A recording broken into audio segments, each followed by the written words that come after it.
F1 pamet Dienvidameriku, dodas pāri Nāves ielai un nonāk Lasvegasas Grand Prix. Ko sagaidīt no šīs sacīkstes? Tā mums ir ielu trase. Ir arī garas taisnes, kā nekā viņi gribēja izmantot galveno ceļu cauri Lasvegasai. Tu to arī izmantos maksimāli. Visu nedēļu viņi stāstīs to, ka ir gaidāms šovs.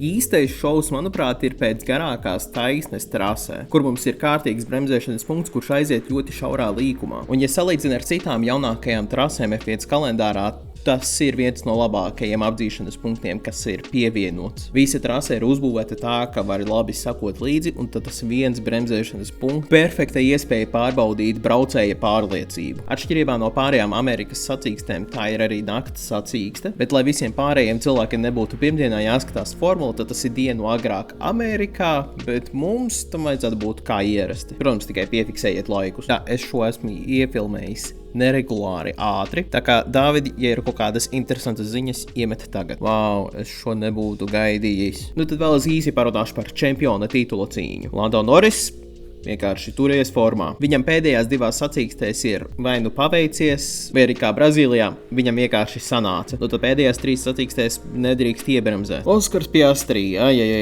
Bet pat ar visiem nav nekas izslēgts. Mums, protams, ir arī gaidāma vēl viena sprinta sacīkste, bet, ja iztēlojamies ideālo scenāriju, tad viņam ir jāuzvar visās sacīkstēs, un Lando vismaz vienu reizi ir jābūt 3. vietā, vai zemāk. Bet, tad viņam ir jāsaņemās, nezinu, kaut kas viņam tajās pēdējās mašīnas izmaiņās nepatika. Un smieklīgais scenārijs – Verstapens. Vismaz pirms kāda laika tas bija smieklīgais scenārijs. Pēc Brazīlijas vēl joprojām reāls, bet tagad būs drusku vairāk arī jāpacenšas. Sapņu scenārijs. Viņš uzvar visur. Viņam ar to nepietiks. Manuprāt, ar to pietiek, lai apdzītu Piastri, bet ne Lando. Tad lūk, kam vēl ir jānotiek, kā minimums. Protams, ja McLaren darīs McLarenīgas lietas priekškalā, tad viņam būs vēl vieglāk, bet lai vai kā, čempionāta stāsts vēl nav beidzies. Tad uz kā tu liec visu naudu Lasvegasas sacīkstē. Ziniet ko, spriežot pēc šīs sezonas un pēdējām pāris sacīkstēm, jo kāpēc pieminēšu Haas pjedestāls, tās būtu jautri, tiekās uz pēdējām divām sacīkstēm.